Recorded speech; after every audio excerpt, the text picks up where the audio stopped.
தாய் தமிழ் உறவுகளுக்கு வணக்கம். மதுரை மாநகராட்சியில் நாய் தொல்லை அதிகமாகிவிட்டது. முன்பெல்லாம் நாய்களை பிடிப்பதற்கென்று மாநகராட்சி ஊழியர்கள் வருவார்கள், நாய்களை பிடித்துவிட்டு செல்வார்கள். ஆனால் தற்பொழுது மதுரை மாநகராட்சி தூங்குகிறது. மதுரையில் நாய் தொல்லை அதிகமாகியுள்ளது. ஒவ்வொரு தெருக்களிலும் 50 நாய்கள் வரை உள்ளன.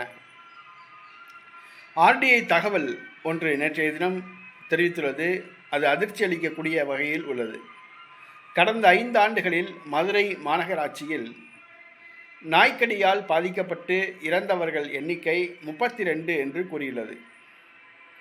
அதாவது சராசரியாக வருஷத்துக்கு 6 பேர் மதுரை மாநகராட்சியில் நாய்க்கடியால் பாதிக்கப்பட்டு இறந்துருக்காங்க. இந்த 5 வருஷத்தில் 32 பேர் இறந்துருக்காங்க அப்படின்னு தகவல் சொல்லுது. அடுத்ததாக RDI தகவல் என்ன தெரிவிக்குது அப்படின்னா, இந்த 5 வருஷத்தில் 1,33,000 பேர் நாய்க்கடியால் பாதிக்கப்பட்டுள்ளனர் என்று கூறியிருக்கு. மதுரை மாநகராட்சியில் நாய்கள் 1,33,000 பேர்த்த கடிச்சிருக்கு அப்படின்னு தகவல் சொல்லுது. ரொம்ப அதிர்ச்சிகரமாக இருக்குது. நானும் பல தடவை மதுரை மாநகராட்சிக்கு கோரிக்கை வச்சிட்டேன், தகவல் தெரிவித்தேன்.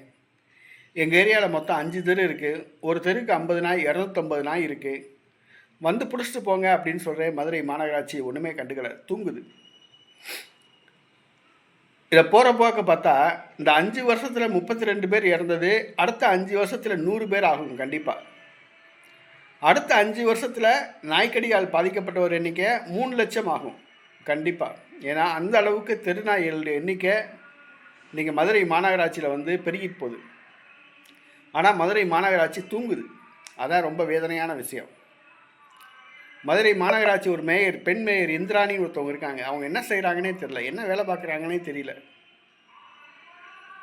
மாநகராட்சி ஊழியர்கள் என்ன பார்க்குறாங்கன்னு இல்லை. மாநகராட்சி கவுன்சிலர்கள்லாம் பார்த்தீங்கன்னா அவங்க கொள்ளையடிக்கிறதுலாம் கவனம் செலுத்துகிறாங்க, மக்கள் நல பணிகளில் கவனம் செலுத்தலை. அட்லீஸ்ட் அந்த தெருநாயையாவது பிடிச்சிட்டு போங்கய்யா, உங்கள் வேலை அந்த வேலையாவது பாருங்கள். நீங்கள் தான் வேறு மதுரை மாநகராட்சி வேறு எந்த வேலையையும் பார்க்கல. அட்லீஸ்ட் குறைந்தபட்சம் அந்த தெருநாயையாவது பிடிச்சிட்டு போங்க. மக்கள் உயிரை காப்பாற்றுங்க. மக்களுடைய வாழ்க்கையில் விளையாடாதீங்க, மக்கள் உயிரில் விளையாடாதீங்க.